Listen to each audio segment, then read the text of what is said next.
Hello everyone, and welcome to my channel by faith.site.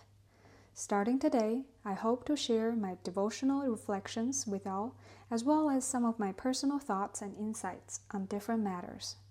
My prayer is that this channel will be a blessing to all who listen. We live in a time that is advancing at an incredible speed.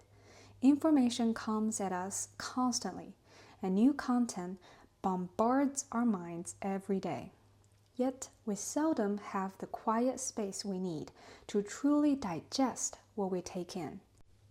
We watch very short videos, and our attention span becomes so brief. We're quickly pulled away by the next sensational news. As a result, we find ourselves in a condition where information is abundant, but our hearts feel empty. And although technology has made it so easy for us to stay connected, it has also created a different kind of anxiety, a sense of being busy, yet lonely.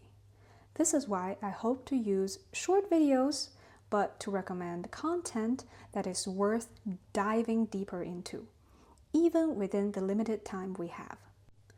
Today, the topic I want to share is this. No matter what situation you find yourself in, you should learn to be content. Recently, my daughter turned 3 months old. It's hard to believe how quickly time has passed. During these 3 months, the area where I struggled most with discontentment was wanting my husband to spend more time with us. In reality, compared to many other families, he has already given as much attention as he can within his abilities. Yet, I still felt unhappy. Part of the struggle is that I don't quite agree with one of his interests, an activity that takes up his entire Saturday. He often argues, it's not the whole Saturday. It's only from 8 a.m. to 4 p.m. I'm still home in the evening. But to me, Saturday is our family day, a time for the three of us to be together. So, conflict naturally arose. I wished he could spend every Saturday with us, while he hoped to keep at least one Saturday a month for his own hobby. We even sought counsel from our church elders. In truth, this issue shouldn't have turned into a conflict. I used to support his hobby, but because of certain reasons, I no longer want to participate, nor do I want him to continue. So he feels controlled, manipulated, and I feel he isn't prioritizing the family. Our baby is still very young, and honestly, I don't know yet what the right solution will be. If neither of us is willing to give ground, it could affect the harmony of our marriage. And what kind of example would that set for our child?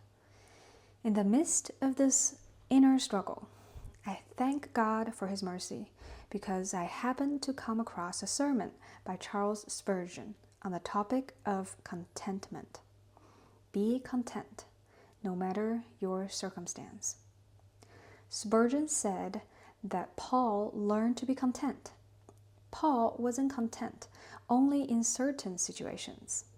He learned to be content in every situation, no matter what he faced.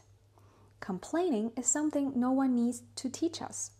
All of us know how to complain, but contentment must be learned. It is a lesson God gives us.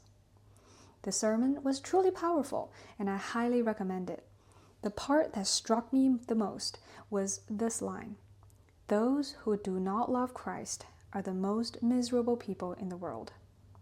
Spurgeon said that when a Christian is gravely ill, poverty-stricken, or even standing at the edge of the grave, if someone were to say, "Let me trade places with you, take my wealth, my gold, my health," a true Christian would answer without hesitation, "No, everything you have is temporary and empty. I would rather keep my sufferings than exchange them for your worldly treasures." Spurgeon also said that the suffering believers experience in this world is the entirety of their hell, for beyond this life is eternal glory. but the pleasure unbelievers enjoy in this world is the entirety of their heaven. For beyond this life lies eternal separation from God. Therefore, any suffering Christians endure in this life is temporary. And more often than not, the things we complain about are small matters, things that simply do not go our way. In every circumstance, whether in abundance or in need, we ought to be content.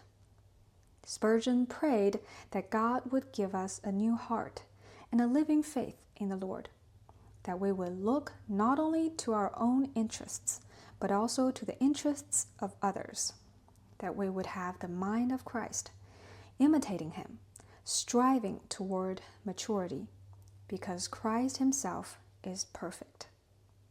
So the next time my heart begins to complain, or when words of grumbling are about to come out of my mouth, may I remember God's word. Be content, whatever your circumstance may be. I hope Spurgeon's message will bless you as it has blessed me.